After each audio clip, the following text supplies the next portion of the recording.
এই যে বাতাসটা সে এখান দিয়ে আসলো, এসে কি করলো, এখান দিয়ে ঢুকলো, আবার আসলো, আবার ঢুকলো, এভাবে 24 ঘন্টা কি করবে, 24 ঘন্টা কাজ করতে থাকবে। এবং এই খাদ্যদ্রব্য যেগুলো আছে তার কাঙ্ক্ষিত যে তাপমাত্রা, এটার তাপমাত্রা কত, এই কম্পার্টমেন্টের তাপমাত্রা কত, -18 মিনিমাম থাকতে হবে, আর সর্বোচ্চ -30 পর্যন্ত থাকতে পারে। এরা বেশিরভাগ রেফ্রিজারেটর -18 থেকে -26 ডিগ্রি সেলসিয়াস থাকে, কিছু কিছু রেফ্রিজারেটর -28 -30 এরকম দেখে থাকি।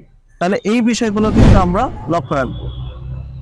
তাহলে বাতাসটা আমার এইভাবে সার্কুলেট করবে। এখন যে কভার গুলো আছে এখানে কিন্তু একটা টেকনোলজি দেওয়া আছে, এখানে একটা ডিজাইন করা আছে, এয়ার ফ্লোর ডিজাইন, যে বাতাসটা কোথায় কতটুকু ডিস্ট্রিবিউট হবে। ঠিক আছে, ফ্যানটা কিন্তু এখান থেকে ডিরেক্ট, একটা নন ফ্রস্ট রেফ্রিজারেটরের ফ্যানটা এখান থেকে ডিরেক্ট ব্যবহার করা হয় না, যে আমি এখান থেকে খুলে দিলাম বাতাসটা এখানে সার্কুলেট করবে। তাহলে যদি আমার 100% বাতাস এখান দিয়ে বের হয়, তাহলে 100% বাতাসটা কিন্তু ভিতরে ঢুকে যাবে, তাই না? তাহলে এখানটা কিন্তু দেখা যায় যে এইখানটা ফ্যানটা যেখানে থাকে সেখানটা কিন্তু বন্ধ, কিছু জায়গা খোলা আছে, কিছু জায়গা কিন্তু বন্ধ আছে। বন্ধ কেন? বাতাসটা বাড়ি খেয়ে বাতাস কিছু এখান দিয়ে আসবে, আর কিছু বাতাস এখান থেকে বাড়ি খেয়ে নিচের দিকে চলে যাবে। তাহলে বাতাস যে পথ দিয়ে যায় সেই পথটার নাম কি? ডাক্ট। বাতাস প্রবাহের পথের নামটা কি? ডাক্ট বলা হয়। যেমন এয়ার কন্ডিশনিং সিস্টেমে ব্যবহার করা হয় ডাক্ট ফেব্রিকেটরস, তো তেমনি ভাবে রেফ্রিজারেটরের ভিতরেও বাতাসের পথ আছে, যেখানের মাধ্যমে বাতাসটা ফ্রোজেন ফুড কম্পার্টমেন্ট থেকে ফ্রেশ ফুড কম্পার্টমেন্টে চলে যায়। ঠিক আছে, এখন বাতাসটা কিন্তু, যেহেতু বাতাস মূলত জায়গা দখল করে, বাতাস কি করে? জায়গা দখল করে। বের হওয়ার রাস্তা থাকে, আর যদি টানার রাস্তা না থাকে তাহলে সেখানে কিন্তু বাতাস দেখবেন। আমরা একটা উদাহরণ দিতে পারি, তোমাদের বাসার একটা ফ্ল্যাট বাসা যদি আমরা একটা কল্পনা করি, তো সেখানে দেখা যায় কি যে বাসার সব জানালা দরজা সব বন্ধ, আবার ঠিক দরজার অপোজিটে যদি কোনো একটা জানালা বা বারান্দা বা কোনো কিছু যদি খোলা থাকে বা দরজা খোলা থাকে, দেখবা রুমের ভিতরে কিন্তু হো হো করে বাতাস দিতেছে। তার কারণ কি? তার মূল কারণ হলো বাতাস জায়গা দখল করে। কথা কি ক্লিয়ার?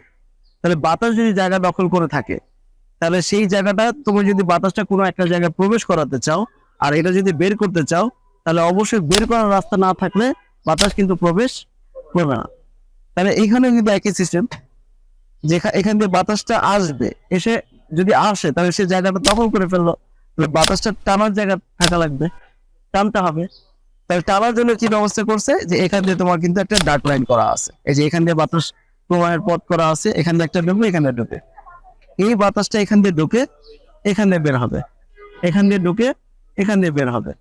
একই নিয়মে এখান থেকে কিছু বাতাস, এখান থেকে কিছু বাতাস বাড়ি খেয়ে সেই বাতাসটা এই ডার্ট লাইনের মাধ্যমে আবার নিচে চলে যাবে, নিচের থেকে গিয়ে আবার একই বাতাস এই কক্ষের ভিতর যে শাকসবজি থাকবে কম্পার্টমেন্টে, সেই বাতাসটা আবার এখান দিয়ে ঢুকবে। এখান দিয়ে কিন্তু একটা রাস্তা করা আছে, ঠিক আছে, এখান দিয়ে কিন্তু রাস্তা করা আছে, এই রাস্তা দিয়ে ঢুকে আবার পুনরায় ওখানে যাবে।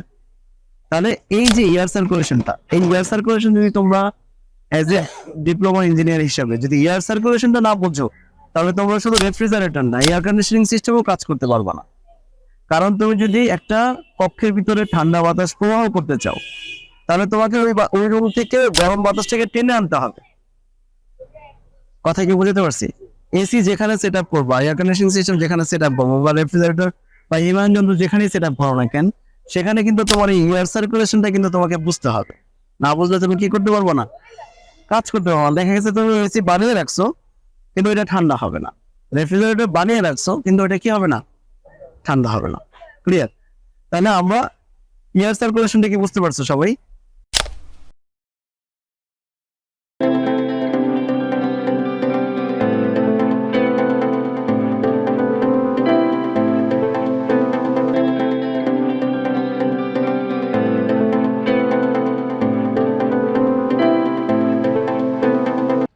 দক্ষ হয়ে বিদেশ যাব। We are from